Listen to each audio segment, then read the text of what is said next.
ar, Abre Aspas, o primeiro jornal multidigital do eixo SP-Rio. Abre aspas. Apoio Sicredi. Gente que coopera, cresce.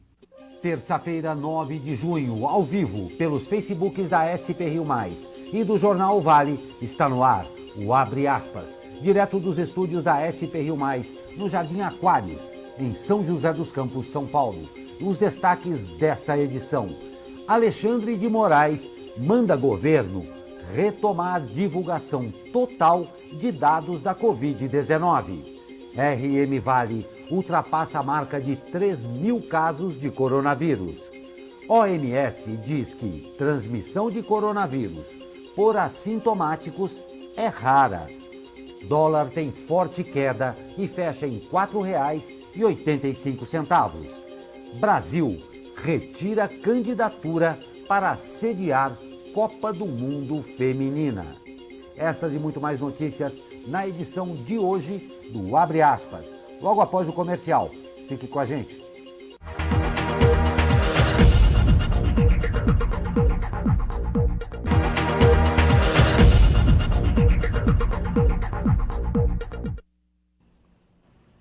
Olá, muito bom dia. Estamos de volta ao vivo com o Abre Aspas desta terça-feira, já 9 de junho. Comigo, Douglas Cruz. Muito bom dia, Douglas. Muito bom dia, Glauco. Muito bom dia a você que acompanha aí ao vivo o Jornal Abre Aspas, né? Lembrando que queremos a sua participação aqui conosco, comentando, interagindo, assim como já fez. Sempre gosto de dar aqui logo no começo. Ana Souza, Simone Vilas Boas, Diego Santana, Eugênia Menicucci, Eulália Ferreira Teixeira, Valderi Teixeira, todo mundo mandando bom dia pra gente. Ótimo dia para vocês que acompanham e interagem aqui conosco no Abre Aspas. Pois é, muito bom dia, um prazer tê-los conosco. E parece aqui dos altos da Cassiano Ricardo que o sol quer aparecer. Uma neblina, quem sabe ele aparece ainda hoje aí, né? Neblina baixa é o que, Glauco?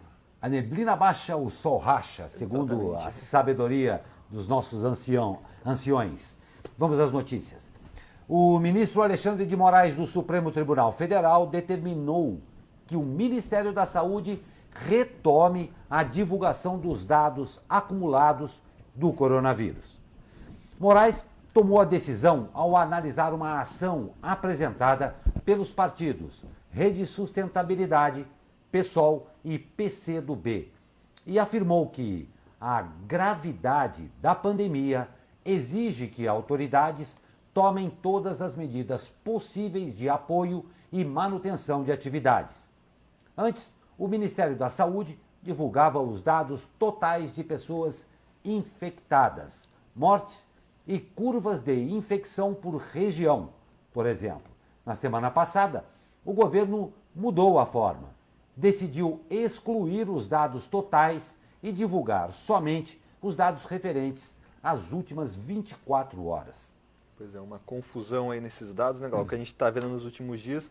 Basicamente é o seguinte, as confirmações que acontecem não significam que as pessoas literalmente morreram nas últimas 24 horas. A gente tem confirmação aí que chega hoje, mas é da sexta-feira, por exemplo.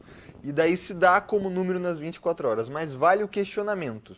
Então quer dizer que se a pessoa não morreu nas últimas 24 horas, mas teve a confirmação somente hoje, para onde que vai esse número? Ela não é contabilizada?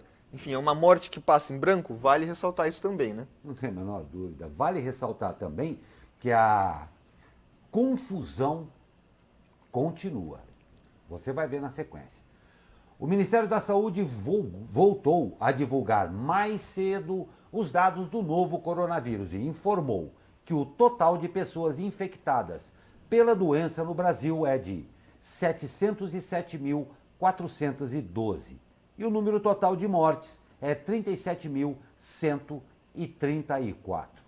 O Ministério afirma que em 24 horas ocorreram 679 mortes. Os números divulgados pelo Ministério da Saúde estão abaixo dos dados divulgados pelo consórcio dos órgãos de imprensa. Levantamento feito por jornalistas do G1, o Globo, Extra, Estadão, Folha e UOL, junto às secretarias estaduais de saúde, mostra ainda que houve 19.631 novos casos de Covid-19 em um dia. São 710.800 887 no total. Foram 849 óbitos em 24 horas, segundo a imprensa, totalizando 37.312. Pois é, são números aí ainda altos. A gente sempre ressalta que, infelizmente, a tendência da terça-feira é crescer esses números, né? Porque muitas secretarias municipais não funcionam no fim de semana. Enfim, vamos aí fazendo essa recontagem de números, porque a gente sabe que os dados nesse momento estão muito confusos. Então a gente passou tantos dados do Ministério, tantos dados aí desse conglomerado da imprensa. Infelizmente, são vidas que se foram, né? Pois é, são vidas que se foram. E outra coisa, vou falar mais uma coisa, a paciência do brasileiro está se esvaindo também. Esse consórcio, todo o apoio a tudo que vem a trazer informação fidedigna, confiável e objetiva ao cidadão. Mas no momento, tudo que nós não precisamos é de mais confusão. Infelizmente, existe sim uma degladiação aí, uma briga entre vários setores que acaba, em última análise, trazendo mais confusão do que esclarecimento ao cidadão. Tudo que nós não precisamos no momento é mais uma dúvida na cabeça. A gente tem que notar bem aonde está o certo e onde está o errado. A chefe do Programa de Emergências da Organização Mundial de Saúde, Maria Van Kerkhove, afirmou que a transmissão da Covid-19 por pacientes sem sintomas da doença parece ser rara. Entretanto, ela ressaltou que há diferença entre assintomáticos e pré-sintomáticos, que são as pessoas que vão desenvolver algum sintoma da doença. Maria fez a declaração durante pronunciamento no qual argumentava que a contenção da transmissão da Covid-19 pode ser mais rápida com a localização e o isolamento dos casos sintomáticos. Na guia da OMS, publicado na sexta-feira, dia 5, a entidade diz que estudos mais abrangentes sobre a transmissão de indivíduos assintomáticos são difíceis de conduzir. Mas cita um trabalho como exemplo. A pesquisa aponta que, entre 63 indivíduos assintomáticos estudados na China, havia evidências de que 9, cerca de 14%, infectaram outra pessoa. Pois é, mais um dado confusíssimo vindo da OMS, afim, assintomático, transmite sintomático, ou não sintomático, é complicado. Basicamente, aí, a gente tem que... muitas pessoas se perguntaram ontem. Então, quer dizer que todo esse isolamento social que a gente fez não valeu de nada? Não, pelo contrário, a informação que a gente tem, inclusive está nessa notícia, é que a moça falou de assintomático, de pré-sintomáticos. É muito confuso. Basicamente, os assintomáticos não estão excluídos, mas raramente transmitem. E os pré-sintomáticos, que são aquelas pessoas que contraíram a doença e ainda não apresentaram sintomas, ou seja, depois de cerca de 8 ou 9 dias podem transmitir, podem começar a apresentar sintomas, transmitem as doenças, ou seja, é perigoso, a gente tem que tomar cuidado com essas informações que vêm e vão. Não quer dizer que, mesmo sendo raro com os assintomáticos, acabou a transmissão das pessoas assintomáticas. Enfim, alguns comentários aqui, Glauco. O Sérgio Bastos manda aqui bom dia e parabéns pra gente. E a Jaque Rodrigues fala aqui pra gente, mostrem os dados de cada cidade. No segundo bloco a gente vai estar abordando mais aqui a nossa região. Jaque, a Simone Vilas Boas mandou aqui, né? Independentemente se foi ontem ou hoje, 24 horas ou não, vidas foram perdidas. O Luizão manda bom dia, abre aspas. Vamos lá, os casos aqui no Vale estão aumentando. Ele fala lá de Cruzeiro. Muito obrigado, Luiz. Ana Souza também dando sua opinião aqui, inclusive falando, parece ser, não sabem, realmente é uma confusão, muita falta de informação em relação à pandemia do coronavírus. Eu acho muito legal, muito obrigado pela audiência de vocês aí. Eu acho muito bacana a sintonia em que nós estamos com vocês aí, isso é muito importante. Eu vou pegar a respeito do que o Douglas falou aí, rapidamente. Tem uma coisa que, independente da nota, independente da notícia, independente do dado, cuidado. Foi o que o Douglas falou. Tomar cuidado é tudo o que nós podemos fazer no momento. Tome cuidado. Só isso. O Tribunal Superior Eleitoral volta a julgar hoje o pedido de cassação da chapa de Jair Bolsonaro e Hamilton Mourão. vitoriosa, como todo mundo sabe, nas eleições de 2018. A Corte vai analisar duas ações que apuram supostos ataques cibernéticos a um grupo de Facebook e disparos de mensagens em massa por meio do aplicativo WhatsApp. Uma outra ação que trata da colocação de outdoors em pelo menos 33 municípios de 13 estados, aguarda ser pautada para julgamento. Há ainda um outro processo que investiga o uso indevido de meios de comunicação. Essa ação foi negada, mas o recurso contra esta negativa está pendente de julgamento. Pois é, né, Glauco? 2018, a gente está em 2020 aí, já para o meio de 2020 ainda não acabou, né? O que mostra aí a lentidão do TSE, que está falando das últimas eleições, quando ainda não sabe se as eleições desse ano vão acontecer. Enfim, se forem encontradas irregularidades, tem que ser punido, né? Como a gente sabe, não é porque deixou algum tempo atrás que não deve ser punido se tiver algo errado. Mas enfim, a lentidão impressiona. O duro é saber, será que tem algo errado? Porque chega num ponto, aí não, agora tem. Não, aí entra um recurso. 2018 vai ter outra eleição, daqui a pouco já estamos na eleição para presidente e nós não sabemos a respeito disso aqui ainda. Mais uma coisa para você, brava gente brasileira, ficar irritado. E o dólar voltou a cair forte ante o real nesta segunda-feira, renovando a mínima em 12 semanas. A moeda americana fechou o dia a R$ 4,85, o menor patamar desde 13 de março.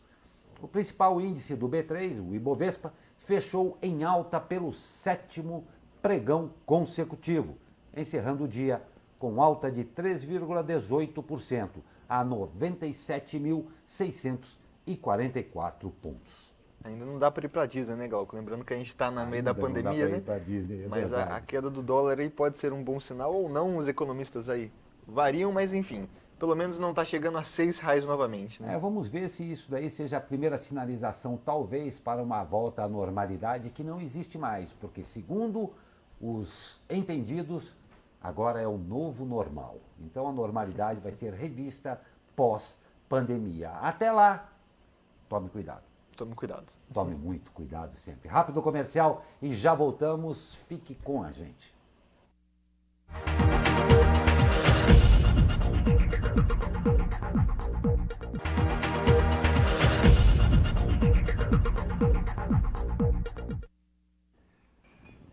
Nove horas e 57 minutos, estamos de volta com o Abre Aspas desta terça-feira, cujo sol parece querer aparecer a partir de agora.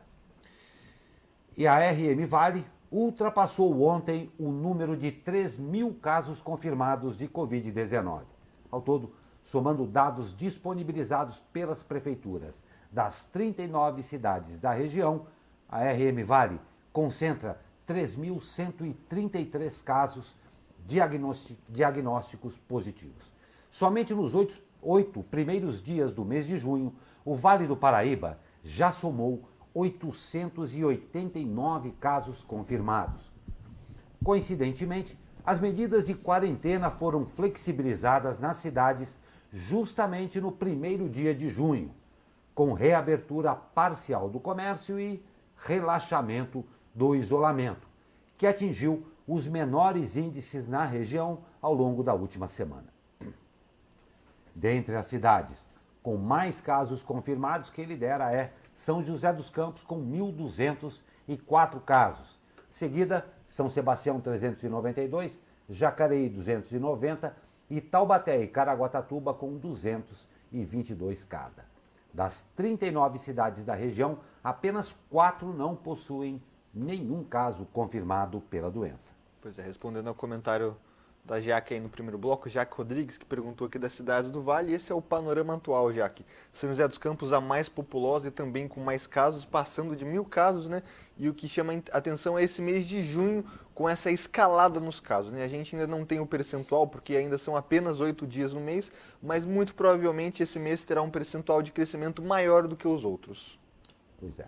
E o Vale do Paraíba já contabiliza 127 mortes confirmadas em decorrência do novo coronavírus.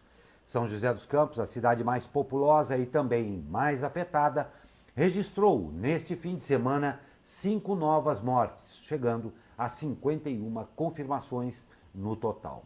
De acordo com a Secretaria de Saúde, as vítimas foram 2 mulheres de 65 e 64 anos e 3 homens de 86, 81 e 51 anos. O de 51 não apresentava comorbidades. Todos estavam internados há alguns dias no Hospital Municipal. Jacareí é a segunda cidade com mais mortes, contabilizando 16. Em seguida, Caraguatatuba, que com mais uma confirmação ontem chegou a 12 óbitos. Além de Caraguá e São José, Pindamonhangaba, Ubatuba e Arapeí registraram mortes nas 24 horas. Olha só isso aqui, e como se não bastasse a dor do luto, os erros de informação preocupam. Um idoso de 77 anos que morreu com Covid-19 na última sexta-feira teve seu velório realizado com caixão aberto em Caraguatatuba. José Viciano tinha Alzheimer e diabetes e ficou internado no Hospital Estela Maris com suspeita de coronavírus. Ele chegou a ficar isolado, mas recebeu alta. Alguns dias depois, precisou ser internado novamente e, na segunda internação, a suspeita de Covid-19 foi descartada. Alguns dias depois, o homem faleceu. E em seu atestado de óbito consta que a causa-morte foi choque hipovolêmico, que é a perda de uma grande quantidade de sangue. A família realizou o enterro, claro, sentindo a dor da perda que não muda de doença para doença, claro. Abre aspas para Vladimir Viciano, filho de José. Fui à funerária para fazer o enterro, eles liberaram o caixão aberto e o velório de 1 hora para a família. Tenho minha mãe de 80 anos, meus filhos, meus tios, todos foram e chegaram perto. Porém, segundo o familiar, dias depois, o hospital ligou e informou que seu pai havia falecido de Covid-19. Abre aspas novamente. O hospital não me deu assistência nenhuma. Falou para eu pegar minha mãe e ir à UPA, avisar o pessoal e se virar. Não veio ninguém da vigilância sanitária, da epidemiológica, prefeitura. Não tive assistência nenhuma até agora, reclamou Vladimir. A preocupação, claro, de Vladimir é que outras pessoas da família tenham aí contraído ou estejam infectadas com a doença. Que caso esquisito, não é, Douglas? Pois é, Glauco, é o segundo caso que a gente tem aí de erro de informação com óbitos na Casa de Saúde Estela Maris, em Caraguatatuba, a famosa Santa Casa, né? A prefeitura informou aí, por telefone, quer dizer, a funerária que realizou o enterro, né? Confirmou que fez o enterro com caixão aberto porque não havia indicação por parte do hospital nem da prefeitura que o óbito havia sido por Covid. Ou seja, chegou a informação pela funerária que era um velório comum. Caraguatatuba informou que vai, a prefeitura no caso, a Secretaria de Saúde de Caraguatatuba informou que vai notificar a Casa de Saúde Estela Maris e solicitar a abertura de uma sindicância para apurar o que aconteceu. A gente sabe o que aconteceu. O que aconteceu foi que o exame demorou a chegar, o rapaz não estava sendo notificado como suspeito, morreu, infelizmente morreu. A família fez o enterro com caixão aberto, vários familiares, como você viu na reportagem, foram até lá. E a possibilidade de, além do óbito de um familiar, o que é como o Glauco falou, doença, a dor da doença, do luto, né, não muda de doença para doença, ainda pode ter infectado outros familiares, como a mãe do senhor aí, que tem mais de 80 anos. É um descaso total, né, Glauco? Pois é, e o que fica é isso. Houve a morte, existe o luto. Agora, tem uma coisa que se usa muito aqui no Brasil, principalmente por empresas pretensas competentes. Houve uma confusão de informação, é usado até por Ministério aqui no Brasil. Houve uma pequena confusão de informação e pedimos desculpas. Nesse caso, houve uma morte. Houve a possibilidade do contágio de outras pessoas com uma confusão de informação. Então, seja a sindicância que for, isto não tem perdão. Órgãos como esse, às vezes se relegam hospitais e tudo, economizam na parte de comunicação, de assessoria de imprensa, porque acham que não precisam. Aliás, médico acha que sabe de tudo sempre, né? Com todo respeito aos médicos. Como é que faz nesse caso? Em alguns casos, não dá para perdoar, não, uma sindicância não vai resolver. Sendo que boa parte das sindicâncias nós sabemos como termina aqui no Brasil. Não tem perdão isso daí. Péssimo. E Taubaté liga o sinal de alerta. A cidade tem 52 pacientes internados entre casos suspeitos e confirmados. Com isso, a ocupação dos leitos de UTI, do Hospital Universitário e do Pronto-Socorro Municipal está em 75%. As vagas de enfermaria estão em 32%. A Prefeitura fez um alerta para o aumento da taxa de ocupação de leitos, já que o índice de 75% das vagas de UTI é o maior já atingido na cidade. A Prefeitura alertou que este indicador é superior à média estadual de 66,8%. Balanço divulgado pelo governo nesta segunda. Taubaté confirmou 23 casos do novo coronavírus entre sábado e segunda-feira, totalizando 222 registros. Além disso, 4 pacientes morreram em decorrência da Covid-19 na cidade. E visando garantir o atendimento aos pacientes da Covid-19, a Prefeitura de Guaratinguetá abrirá um hospital de campanha.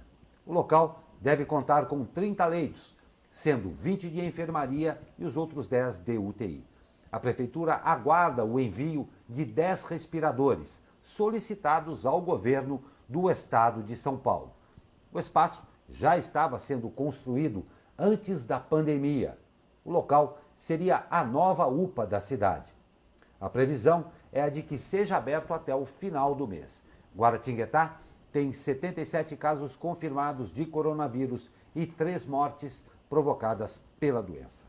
Pois é, as cidades da região se mobilizando aí para garantir atendimento a todos, que a gente sabe que é obrigação do Estado, das prefeituras, respectivamente, né? São José dos Campos também está construindo um hospital de campanha aqui na cidade, um hospital de retaguarda, como a prefeitura falou, né, para 45 leitos, que após a pandemia será utilizado como um novo pronto-socorro municipal. Guaratinguetá está usando esse espaço que era da UPA, enfim. Cada cidade se mobilizando do seu jeito, e vale a nós aqui cobrar a atitude de todas as prefeituras aqui da região, porque esse atendimento é obrigação da prefeitura. Sem dúvida, eu vou citar mais uma vez Douglas Cruz. Tome cuidado. No momento, tome cuidado com tudo. Saindo um pouco do coronavírus. O sistema de Zona Azul em São José dos Campos, que está inativo desde o dia 3 de abril, pode demorar mais 4 meses para voltar à operação. A vencedora da licitação, a empresa EISA, deve assinar o contrato nos próximos dias. A empresa terá 30 dias após a assinatura para instalar a parte operacional do sistema. Em seguida, vem as fases de projeto, distribuição e sinalização e mais 60 dias para que a prefeitura aprove tudo. Com isso, após 95 dias, a região sul já deve ter a Zona Azul funcionando. Na sequência, serão mais 60 dias para a operação na segunda área central da cidade. E, por último, mais 25 dias até a Zona Azul ser ativada na última área. O novo contrato terá tarifa de R$ 2,00 por hora, aumento aí de 66% sobre o valor anterior.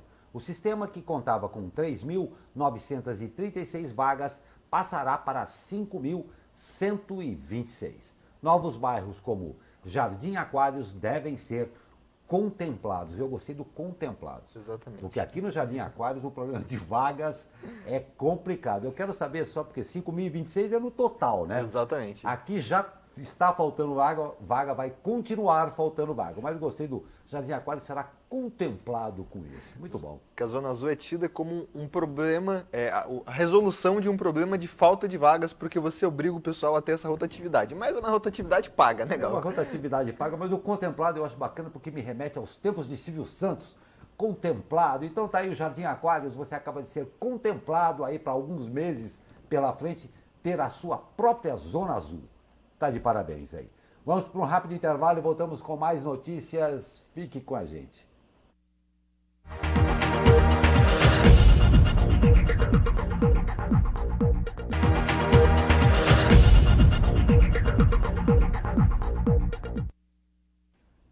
Dez horas, 12 minutos, estamos de volta com o Abre Aspas desta terça-feira. Alguma participação aí a mais gente conversando com a gente, Douglas? Claro, o pessoal está sempre acompanhando a gente aqui. O Luiz Rosa manda aqui, bom dia, amigo Glauco, e a todos vocês jornalistas. Ótimo dia, Luiz. Temos mais participações aqui. A Marisa Bizarria manda aqui, muito bom manter a população informada, esse é o nosso compromisso aqui com vocês. A Ana Souza mandou aqui, bom, mas os flanelinhas já fizeram um novo sistema, falando aqui das vagas do Jardim Aquários da Nova Zona Sul. Os flanelinhas sempre estão aí atentos aonde não tem Zona Azul, né, Ana Souza? Muito obrigado por participarem aqui do Jornal Abre Aspas conosco. Exatamente, Ana, bem lembrado isso daí, porque tem a brecha mercadológica. O flanelinha, ele é perene, ele sempre vai ter ali, porque ele aproveita aquela pequena vaga do mercado aí e faz a sua caixinha, né? É verdade mesmo. E vamos de esporte. A CBF anunciou ontem a criação de uma linha de crédito de até 100 milhões de reais para os clubes da Série A do Brasileirão. Os valores serão disponibilizados a juros zero e terão como garantia os contratos de direito de transmissão e premiações por desempenho nos campeonatos. A distribuição dos valores por clube não será uniforme, vai depender de quanto cada um tem a receber da TV. Em 2019, a CBF bateu 957 milhões de reais em receitas. O superávit do exercício foi de 190 milhões. A federação ainda informou que os clubes da Série B receberão um adiantamento total de cerca de 15 milhões sobre aí os valores que têm a receber sobre o contrato de direitos de transmissão com o Grupo Globo. Somadas as linhas de crédito, adiantamentos, doações e isenções, o apoio da CBF à comunidade do futebol brasileiro já chegou a quase 155 milhões de reais. Essa palavra apoio aí pode ser questionada, né? Porque a gente sabe que o apoio é quantitativo, porque ela está ganhando por isso, né? Mas enfim. Enfim, né? Aguardemos, né, Glauco? Aguardemos. Não tínhamos falado nenhum ainda, aguardemos. E ainda sobre a CBF, a federação também anunciou ontem a retirada do Brasil a candidatura para ser sede da Copa do Mundo Feminina em 2023. Segundo a CBF, a FIFA não enxergou as garantias necessárias por parte do governo federal para realizar a competição em solo brasileiro. Politicamente, a candidatura brasileira já não era considerada favorita. O país perdeu recentemente a disputa para sediar o Mundial Sub-20 de 2021. A própria CBF entende que há uma concentração de eventos recentes no país. Ano passado, o Brasil recebeu o Mundial Sub-17, sendo substituto de última hora do Peru, que não conseguiu organizar o evento. A FIFA anunciará o vencedor no dia 25 de junho, após reunião do Conselho da entidade. A escolha ficará entre Austrália, Nova Zelândia, Japão e Colômbia. Pois é, Glauco, isso aí é mais um sinal de má gestão das antigas aí gestões, né? Quando a gente fala que o Brasil recebeu recentemente outros eventos, deveria ser um sinal positivo para receber novos eventos. Ou seja, a gente recebeu a Copa do Mundo de 2014, as Olimpíadas de 2016, Mundial aí, Sub-17, se eu não me engano, no ano passado. Significa que os estádios que foram construídos tão caros para esses eventos já tinha uma infraestrutura que já deveria estar pronta, mas a gente sabe que muitos estádios aí viraram elefantes brancos, né? O elefante branco até foi bondade sua, a maioria deles está sucateado. Essa é que é a grande verdade. Mas é simples, isso aí custa tão barato, afinal de contas, nós temos que fazer estádios de futebol, é uma beleza. Boa parte da notícia. A USP, gloriosa Universidade de São Paulo, está desenvolvendo uma vacina por spray nasal contra a Covid-19. De acordo com a universidade, o modelo de imunização já foi testado com resultados positivos em camundongos contra a hepatite B. Os protótipos devem ficar prontos em cerca de 3 meses, quando será possível, aí sim, com os protótipos, iniciar os testes em animais. Os pesquisadores estimam que o produto seja repassado ao público a um custo de R$ 100.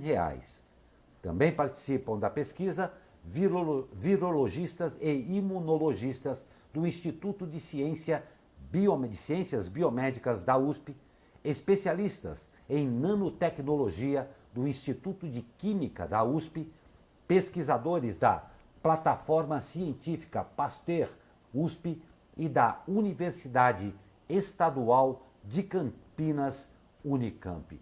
Que orgulho poder dar esta notícia. Tantos campos tão complexos com essas referências de ensino e de pesquisa no Brasil, aí na linha de frente e como expoentes em pesquisa, em atuação, em trazer para nós brasileiros tão depauperados no nosso orgulho aqui, um pouquinho de satisfação em saber que nós somos sim uma brava gente que pode fazer isso tudo. Que notícia legal, né, Douglas? Exatamente, a gente separa sempre as boas notícias aqui por fim do jornal Abre Aspas, e hoje a gente tem algumas aí, mas essa é uma que chama atenção, né, Glauco? Não tem a menor dúvida. A gente espera, a comunidade científica espera que a vacina esteja saindo aí até o fim do ano, e uma das pautadas é essa da USP, uma vacina diferente, né, uma vacina através de um spray nasal, e que já tem confirmação em outras doenças, como com a hepatite B, nos camundongos, enfim. Ressalta aí que mesmo sem muito incentivo, a pesquisa brasileira é excelente, né? Excelente, excelente. De parabéns a todos esses bravos pesquisadores. Parabéns mesmo. E olha só, essa é bem bacana. Chegou ao fim nos Estados Unidos uma história de caça ao tesouro que já durava uma década. Seduziu milhares de aventureiros e que se tornou mortal para pelo menos 4 pessoas. Nossa, isso aqui parece até locução de trailer de filme, Exatamente, não parece, não? É um filme aí de caça ao tesouro, algo parecido? Exatamente, olha que interessante. Responsável por esconder um baú com pedras preciosas, avaliados em mais de $1 milhão, cerca de 4,8 milhões de reais, nas montanhas rochosas lá nos Estados Unidos, o colecionador Forrest Fenn anunciou no sábado que o seu baú foi encontrado. Abre aspas. Estava sob uma marquise na exuberante vegetação florestal das montanhas rochosas e não havia se mudado do local onde eu o escondi há mais de 10 anos. Não conheço a pessoa que o encontrou, mas o poema em meu livro o levou ao local exato, escreveu o autor. Conforme matéria aí do G1, ao longo de vários anos, milhares de pessoas tentaram encontrar o famoso tesouro de ouro e joias que ele teria escondido numa localização secreta a mais de 1.500 metros de altitude. As 9 pistas foram escritas pelo colecionador num poema de 24 versos em seu livro de memórias lá em 2010. Ao menos 4 homens perderam a vida enquanto buscavam o tesouro. Mas, afinal de contas, por que Fenn decidiu fazer isso? Presta bem atenção nisso, que legal. Abre aspas para Fenn. Para que as pessoas se levantem de seus sofás. Foi a curta explicação do colecionador a um blog que publica informações sobre seu tesouro. Que louco isso, né, Douglas? Pois é, pelo menos ele tem dinheiro aí para dar para os outros e de uma maneira interessante, né? Através de uma caça ao tesouro que finalmente acabou. Muito, muito interessante isso aí, né, Glauco? Muito interessante, eu achei demais. Aqui fica para várias interpretações filosóficas que quiserem ter, mas muito legal quando ele foi arguído do porquê ter feito isso, para que as pessoas se levantem de seus sofás. Tem 1 milhão de implicações e como nós não falamos aí até agora, pelo menos para mim ficou. Fica a dica. Exatamente. Pois é. No nosso caso agora só depois da pandemia, né? Exatamente, agora só depois da pandemia. Exatamente. Mais uma ótima notícia aqui. Pesquisadores registraram ao menos 11 baleias jubartes entre domingo e segunda-feira aí em Ilhabela, litoral norte de São Paulo. No domingo, os animais foram vistos, olha que fotografia linda, saltando na região da Ponta de Sepituba. No dia seguinte, foram mais 8 avistamentos a partir de pontos fixos e também no mar, como na região do Bonete. Os registros são de Júlio Cardoso, fundador do projeto Baleia à Vista, que tem o objetivo de monitorar, registrar e levantar informações sobre as espécies de baleias e golfinhos que frequentam a região de São Sebastião e Ilhabela. Elas estavam fazendo manobras de bater a nadadeira peitoral. Depois, avistamos outro borrifo. Enfim, a temporada de baleias realmente começou com tudo. Pelo menos 10 delas passando pela região entre domingo e esta segunda. Os números de 2020 prometem ser interessantes, declarou Cardoso. Pô, que bacana, e belíssimas as fotos, né? Exatamente, a gente já divulgou nas outras semanas a imagem do tubarão-baleia, né, o maior tubarão do mundo em Ilhabela, depois imagens de baleias de Barot e agora finalmente essas fotos das baleias se exibindo, né? Esse movimento aí, Glauco, relembro, né, não sou biólogo, mas é um movimento aí que ela está tentando chamar a atenção do parceiro. Olha só que bonito, né? Essas criaturas enormes que a nossa natureza traz e aqui pertinho da gente em Ilhabela, né? Muito legal. Não tem dúvida, muito bacana mesmo e parabéns aí ao Cardoso também e toda a equipe que faz esse monitoramento e pode trazer essas imagens fantásticas para a gente. Estamos chegando ao final de mais uma edição do Abre Aspas, Douglas, uma edição como sempre trazendo algumas notícias fortes, algumas coisas contestáveis, mas cumprindo a função de trazer a todos o conteúdo de verdade, né? Exatamente, Glauco. Eu queria exatamente finalizar a edição de hoje pedindo para o Pedro, nosso editor aqui, colocar um trecho da reunião ministerial que está acontecendo em Brasília. Você está vendo aí a reunião ministerial sendo divulgado pelo Jair Bolsonaro. Vamos ouvir um trechinho. 64 empresas envolvidas em supostos casos de corrupção. Bem, na área de fiscalização, nós fechamos uma parceria com o Ministério da Saúde. O Ministério da Saúde encaminhava previamente as licitações para a CGU e a CGU analisava e identificava.